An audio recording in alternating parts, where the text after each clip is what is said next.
right now with Sugar D. What's going on, everybody? First of all, I want to know a bit more about this name, Sugar Dunkerton. Where's that derived from? Well, if anybody's ever seen the movie Semi-Pro with Andre 3000 and Will Ferrell in it, there's a character Andre 3000 plays that he's like the baddest baller on the court. He comes up with a new nickname every game. So one of the nicknames that he just threw away was Sugar Dunkerton on one of them. So yeah, so like I might have swagger jacked. I might have elevated it now. Like if you Google it, I come up. Not him, but you know what I'm saying. Like I figured he threw it away. He made it a hot name. I made it a hot career. You know what I'm saying? So yeah. So we know even a name like that straight away off the bat, it brings a lot of charisma, flamboyance, and stuff like that. Is that what we can expect to see from you, man? I think the biggest thing that people can expect is just flavor, man. Like you see me hashtagging it all the time, hashtag new flavor.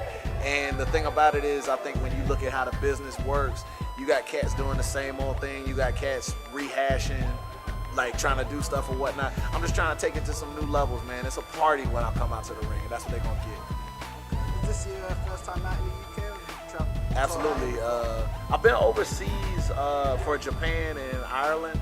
I know sometimes they count Ireland, but at the same time, like this ain't England, So right now I've been here for 18 days. I'm gonna finish out the rest of the month here, but this has just been an experience. Like it's everything and more that I could have hoped for, man. Okay, that's dope. With that being said, how are you finding it on this side of the Atlantic, the UK wrestling scene, which is quite hot at the minute? I mean, it's been hot, but first time visitor, you're getting to mix it up with a lot of the UK talent. For sure. How's it been? It's just been awesome. Like it really makes you step your game up. I've been training a lot, like with Fight Club Pro and other places as well too. Definitely try to get my acumen up. Like I feel like when I go back to America, I'm definitely going to be coming back a different kind of beast. Drop weight, added muscle, new holds, new throws, all that good stuff like that. I feel like we're going to it's crazy over here because there's so much respect for their history, but at the same time they're paving and blazing new trails, and I'm just glad that they let me be a part of that and be a guest at their party, which I definitely want to come back and do some more. Most definitely. Speaking of blazing new trails, we've seen quite, we've always had a lot of black wrestlers within the business, but nowadays we're seeing quite the surge, a lot would say, of premium talent from a lot of black wrestlers who may have not had the such opportunities in the business before. We don't want to go into too much politics, but we see, Rich Swans on the 205, we see, the Raw, SmackDown, the Indies, all sorts of talent like everywhere and stuff.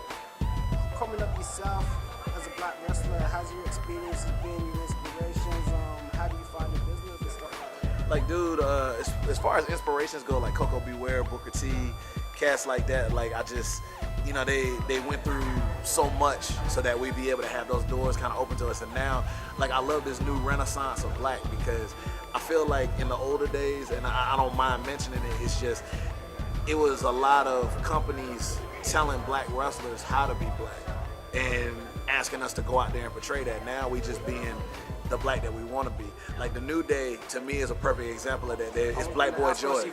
Yeah, like that's just straight Black Boy Joy all day long. Like we love Dragon Ball, we love Pancakes, we love all that stuff, and they out there doing it. And I always remember that, and I try to stay true to that in my own performances, man. So I have a lot of just callbacks to it, like the wrestlers that I mentioned before. Norman Smiley, huge fan of his stuff.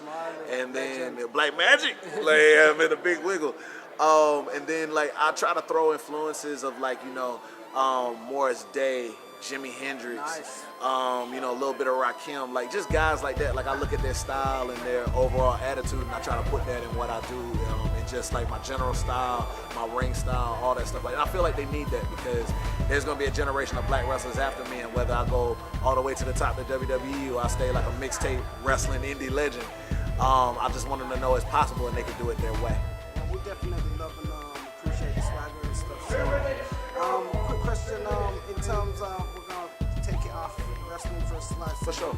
We're going to go on to movies. You checked out any interesting movies lately? Woo, you already know what I want to talk about.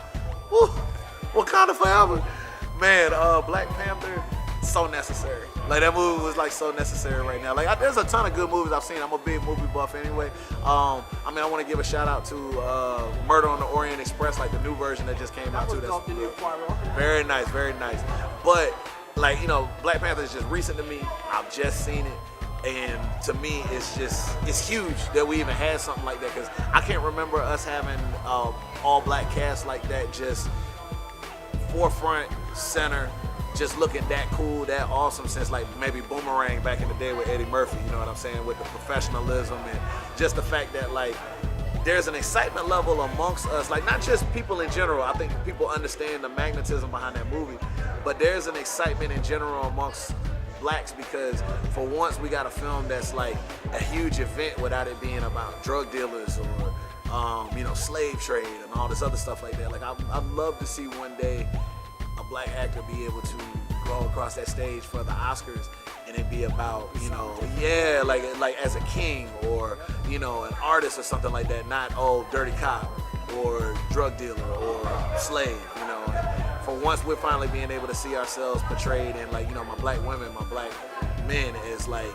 you know, kings and warriors, and it's just a beautiful thing. Like when I have my kids one day, like I want to be able to sit them down and show them everything that they can be, whether it's a girl or a boy. They can see that when they get ready to see that movie. So if you haven't had a chance to see it, I don't care what your skin tone is, it's worth it. Like it's absolutely worth it. It's a triumph.